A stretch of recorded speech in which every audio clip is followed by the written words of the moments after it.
we're actually exploring sounds now that we originally probably wanted to explore back when we started this, but it was kind of, there was something different going on. We love that, so we wrote for that, you know? And now this is a different time for us, so we're able to kind of write what we want now, which is something I would have loved to have done 20 years ago.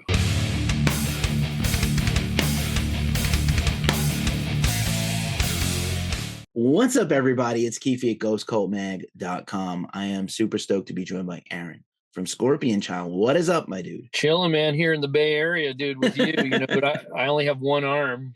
That's okay. I have one arm and a hand. We make the green screen work. Well, it's kind of like a body horror at the same time as a band interview. So let's, super fun. Yeah. I just mentioned offline, we haven't talked in many years, probably since the beginning of the band, but we were an early supporter of Scorpion Child through all your changes and releases, and it's super cool to catch up with you. Now we are just on the eve of the Valentine's Day, very busy release day in the music world for I Saw the End as It Passed Right Through Me, the curious title. Noise in the Attic Records, February 14th, new Scorpion Child record. We were super, we saw the debut single dropped, and we were like, oh, 2025 is going to be a rager. I'm so excited for this new record. Hell yeah. Me too, by the way. Yeah, of course. And what nice to put out new material. Right. We had like the toughest time ever in the music business. It's still not an easy time. And that being said, what have you been up to the last few years before we talk a little bit more about this record? Well, I'm reopening a bar and we're having trouble dealing with the city here, but we're ready to open. Like the bar itself, we've already built everything out, so we're basically just asking them for approval to do something that we've already done. Sounds like every major city. It's just like, man, come, like, seriously, people, answer your email. Right. Corporate, red tape and city relations. Today was just yet another bit of bad news, and it's just never ending with these people. Like, I won't even bore you with it. It's just unbelievable. So when that happens, I'm ready to open a bar. So that's fun. We'll keep an ear out for that and help. It's called Crowbar. It's in Austin. It's kind of like a heavy metal dive bar. Yeah, that's what we need more. We need more of those. Can bands play there, or is it just a hang spot? Yeah, no, I would this time around, not the original location, but this time around, we'll have a stage with like maybe a 250 cap room, Right on. Yeah. That's amazing. Yeah, we need more of that. Do that. I have never been to Austin, of all places. I really need to get my life together and get down there. Fun. I always wanted to do. Yeah, I don't know. It just hasn't happened for me. Been all through the country, but not there. And I don't want to do, even though I'm kind of a techie, I'm not a tech bro, but I'm a marketing bro. I wanted to do South by, but honestly, I don't. I want to just. Nah, you want to experience it when it's not South. I wouldn't go to Fat Tuesday as much as I want to love New Orleans, because I want to explore New Orleans for what it is, not for what it's like, what it is a few days a year, Yeah. No, I agree with that. You're right about that. You definitely want to, because it's the best weather time of the year, probably during South by Southwest. So people come there and they're like, oh my God, I want to live here now. This is great. And then they come here and then like 2 months later, they're like frying. Oh no, that's like, not good. Get me back to California. I think a while back, Patton Oswalt he did a comedy special in Austin, and he was like, Austin, you got about 5 more minutes of living in your weird Wizard of Oz world where you can pay for a sandwich with a poem. And then that life is going to be gone forever as the tech bros are taking over. And he was right. Oh, he was 100%. Play the lotto. Nothing is easy here anymore. But you know what? Everything used to be easy. Right. Like Portland used to be, like Portland. Yeah. They're very similar cities in size and stature. And Artist haven, homelessness. Well, that's everywhere. That's, weather, exact opposite. That's true. Everything else is very similar. The trees in Portland are a little taller and different, but aside from that, there's no desert in Portland. Right. There's desert in Eastern Oregon. People don't think about that. But yeah, so, Austin's that. I remember Austin. I do. I could tell you all about it. Yeah. How does that inform what you do? How does that like vibe? It's interesting. Yeah, I'll tell you, like you're not, like you guys came in, there was kind of like a renaissance of groovy heavy rock music and great bands from all over the world. But you Yeah, the guys were band always used to do great locally. yeah, yeah. No, I was gonna say you guys are smarter than a lot of other bands. You're not just singing about beer and weed, which I love beer and weed. I just can't do as much as I used to. And I always feel like there's like a real cool, not just a cultural thing that informs what Scorpion Child does, but like a smarts thing, if that makes There's any still sense. a scene. It seems pretty small. You have to be drinking and, doing blow and in a bathroom somewhere to really get to know the scene, I guess. I mean, I don't know. Maybe that's shitty to say, but that's what we used to do, and that's how we used to get the scene together. So that's probably, well, most certainly how it's happening now. And so if we're not doing it, we're not really in that scene. We'll go check out and, support those bands. And we see the younger bands doing it now and having a good time like we used to. I act like I don't have a good time anymore. Just a different good time. We still tour and we still do things that, that they're working to do as well. And I remember when we were starting out, and Asa and myself, when we started out the band, man, we were partying hard. Like it was about the party first and then the band second. And then I remember talking to some of the older guys that were in bands that were popular 10 or 15 years before us. And they were saying, yeah, man, I don't really drink anymore or go out. I like live out in the burbs and have kids now. But man, you guys are awesome. You guys wail. And now I'm like that guy going to the show with the young kids saying, yeah, man, I mean, it looks like you guys got something going here. This is awesome. This is great. You guys are fantastic. You're going places. So, I mean, it's changed. There's always going to be a counterculture whenever you have like, a tech world come in and infiltrate a new town. I think it's happening to Pittsburgh right now. It's happening to other cool places where you're just like, man, I never would have suspected that. So, the Renaissance happens right before that, typically, and the sweet time. But I mean, I hear about people back in the 90s that were telling me, man, back in 2006, 2007, they were being like, man, you should have been here in the 90s. And then those people were like, man, I remember the 70s, dude.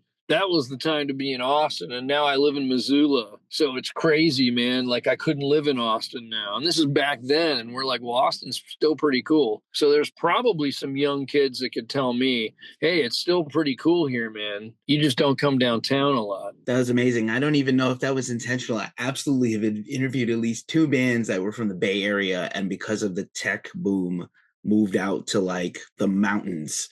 Yeah.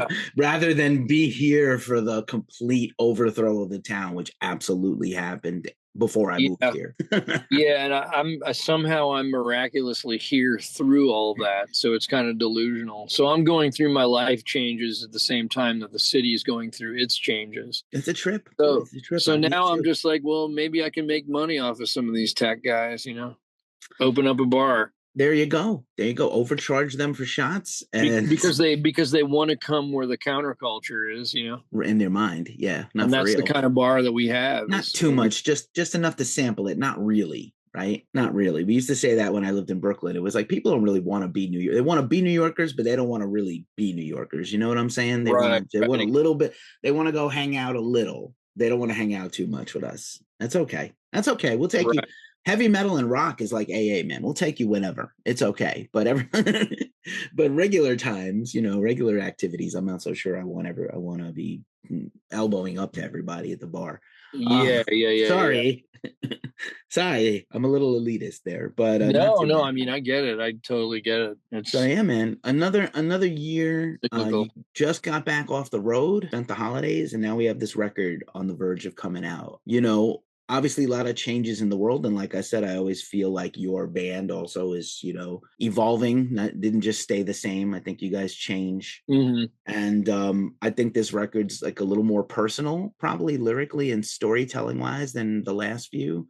So I just wanted to make sure you're okay, and if there was a driving force personally that kind of helped change with the times with this. Yeah, it was definitely and I say this because I'm closer to this last year than I am the former years when we release the other albums. But I probably would have told you that it was a hard year making those albums as well. But I can definitely attest to the fact that 2023 and 24 were the hardest years of my life. And I would like to think it makes for some honest and lyrical accompaniment. It was rough. Same, bro. Same. I've been dealing with a world of shit the last 12 months at least, if not a little bit more. And so my heart goes out to you. And I always time, man. Yeah. You got to process and go through to get through. But I always say to people, well, bands don't live in like a cryogenic sleep in between albums. You have to live and experience life, good or bad, whatever in between, so you can make new music, new art. That's how art works. You can't absolutely live in a vacuum. No one really, I know that some people can, but you really don't live in a vacuum. The world is happening either internally or around you, and it affects what you do, whether you realize it or not. So I appreciate your honesty, and I'm sorry for what you've been through, but I'm stoked to get people to hear the rest of this record. Yeah, no, I mean, with that stuff on the other side, there's always a positive balance to those negative things. Sometimes it comes immediately after you overcome something difficult. There's oftentimes just like when someone gets off the scale, it's heavier. Boom, the scale.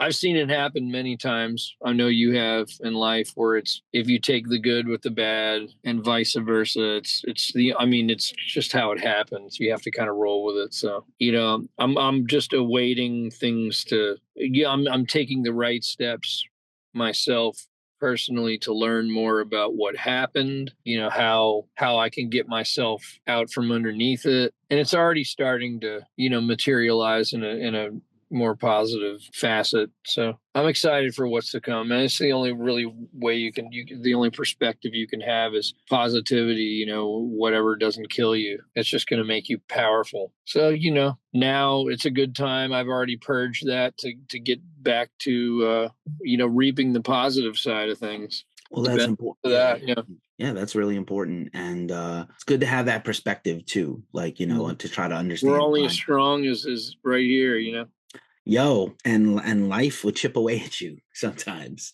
But it sounds like, you're being productive, and the bar and the new album, and hopefully some touring and festivals and stuff as like you did last year. Yeah. I'm sure it's good for you to be out on the road and do your thing, because live is a whole different. I always thought Scorpion Child was one of the best bands live.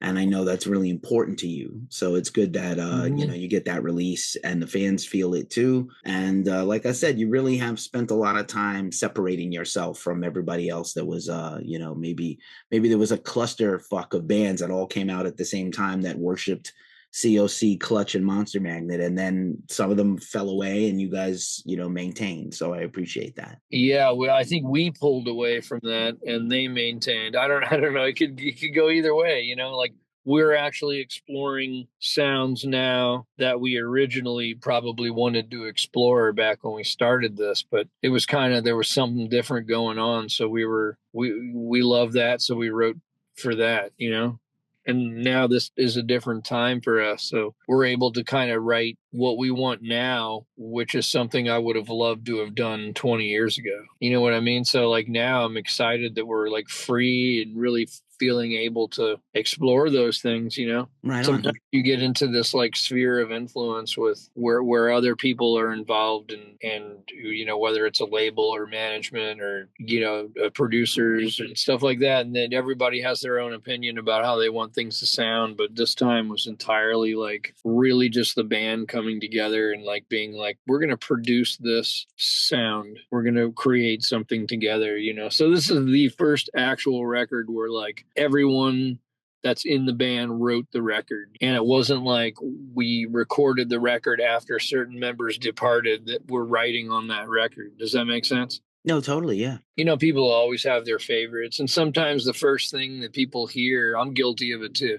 Sometimes the first thing I hear of a band is my favorite. And I'm like, oh my God, like I understand why they would change. What they had is so good, but as the artist, you're inside of it. You're not the same as the fan. You may be a fan of what you do and it inspires you to do that, but there's this being too close to it thing where we're in it. We don't want to write the same 2 records over again. We want to do what we want to, you're either going to be with us or you're not type thing. Is that a Waterloo? Yeah, it is. Man, I love those Waterloos. That's all I can do is drink seltzer. I can't drink that much beer anymore. I'm on too many meds.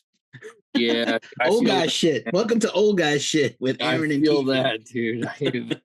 You ain't lying. That blood pressure medication doesn't just go with. That's it, man. It's like, yo, do not drink right now. I was like, all right. I mean, I'll miss the beer, but like I can live without it. I got to lose weight anyway. So, it's just fattening. So all the things, all the things. But, I love that breakdown there. Thanks for sharing that answer. That was really great. I wanted to ask about Charles, man, because Charles is a guy, Charles Godfrey, produced some of my favorite records, and he worked with you guys, and you know him well.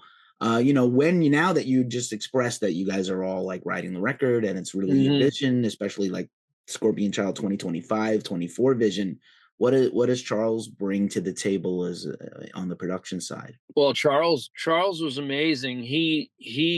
Charles, Frenchie was great, who we worked with on the 2 prior records. He's a very aggressively a producer type. He has an idea about how he wants the band to sound, like he's like a 6th member of the band type situation, which is, man, very honorable, very interesting. We did that for the first 2 records and made fantastic records with them. This time we really wanted to represent, who we are and find out our own identity because it had changed and it was new. And so Charles was a friend of ours who had just we had done a demo with him at his personal little studio, and then he in 22, and then so by 24, summer 24, he finished out his like amazing big giant studio. And so we were one of the first bands he recorded there, and that facility is world class, and those sounds that we got out of that studio were amazing. And Charles, as a person, has a really great ear and a really great opinion of certain things. Like if I ever asked him, hey man, like, what do you think about this? He could give a production note on it,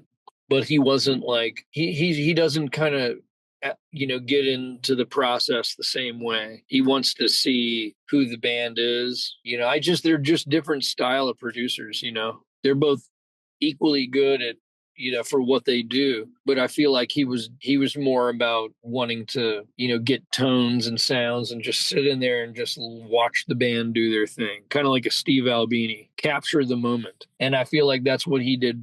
He did just that, he captured that moment that we really as a band collectively wanted to capture. So it was a different process working with them, and I like seeing those different ways that people work. Yeah, I think it's important depending on where you are as a band. There may be a day where we want to go back to having, a more aggressive producer, and there might be, from here we might decide, we want to self-produce and build our own studio and do this, like or go to Charles. I mean, like everything, it's all been good experiences, just different experiences based on different times in our lives. Right on. That's important. And I often say a lot of people, I love the Albini shout out. A lot of people don't, a lot of people should be more like Steve Albini and take your ego out of the process as a producer. For sure.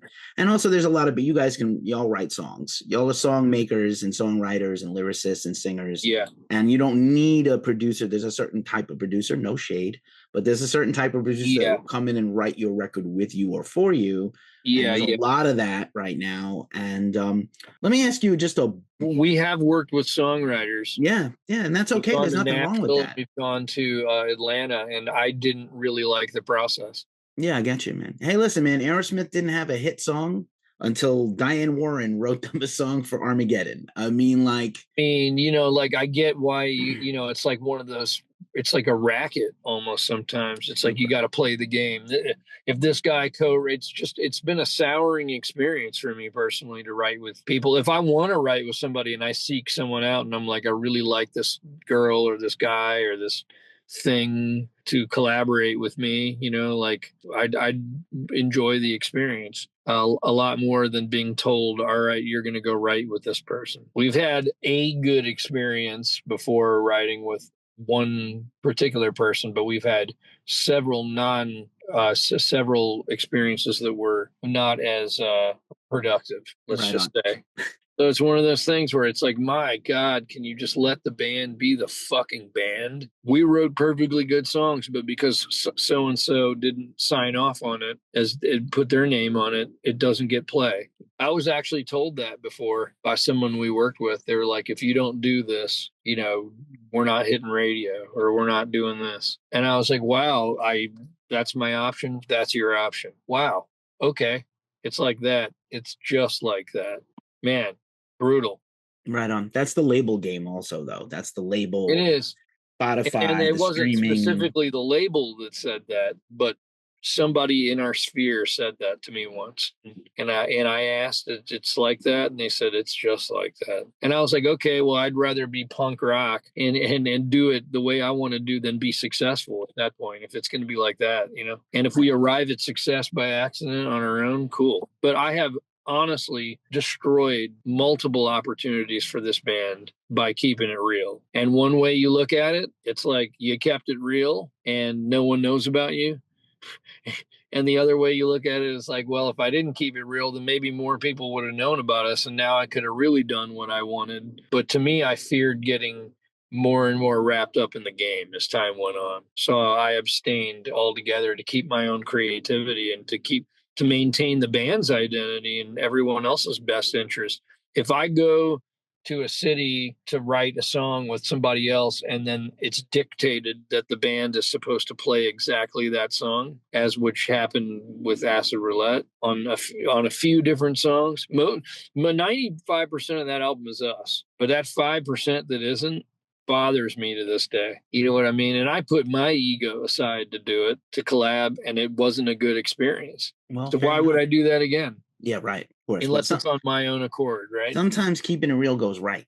And yes, there's something about that. And I appreciate your honesty. A lot of people would not share that with anybody like me. So I appreciate you telling us. I mean, I needed to learn, It's all a learning process. Like, I didn't know any better. I was like, I want to be able to play shows and do fun stuff and go on, good tours and, just like the rest of anyone else. And this is how I got to do it, I guess. This is what they're telling me I need to do. And even as a young punk, hearing that, I was like, okay, I guess I'll try it, because I'm into trying things, and I didn't like the feeling. So I was like, ooh, no, yuck. Yeah. Two finger salute. Yeah. I can tell you without a sound. My man Pepper Keenan. Yo, I love the honesty, Aryn. It's been amazing catching up with you and talking about the new album coming soon. Shout out to Carl from Action PR for putting us together again. Heck yeah. And I really appreciate you, man. Like I said, most people don't have the frankness and the candor to talk about their career the way you do. I think it probably speaks a lot about your character and why the band has gone where it's gone and gotten to where it's gotten to. I'm excited for people to hear this record. And I appreciate you spending some time with Ghost Cult today, man. Thank you so much. Yeah, thanks for having me. Yeah, man. We'll do it again soon. You got maybe in San Francisco, maybe in Austin. I don't know. Yeah, you'll be in Austin this time and on the screen. Yeah, for real. I'll be in San Francisco what's the landmark of Austin that's not the Golden Gate Bridge? What's the equivalent? Oh, Stevie Ray Vaughan statue. Nice. Oh, dude, that's a must. I would have to do that. I'd have to do that. I'd do it right in front of Hi, how are you, Daniel? Yeah, I got a stand-up mic, and I get a little, little card with our logo on it, our little culty. Yeah.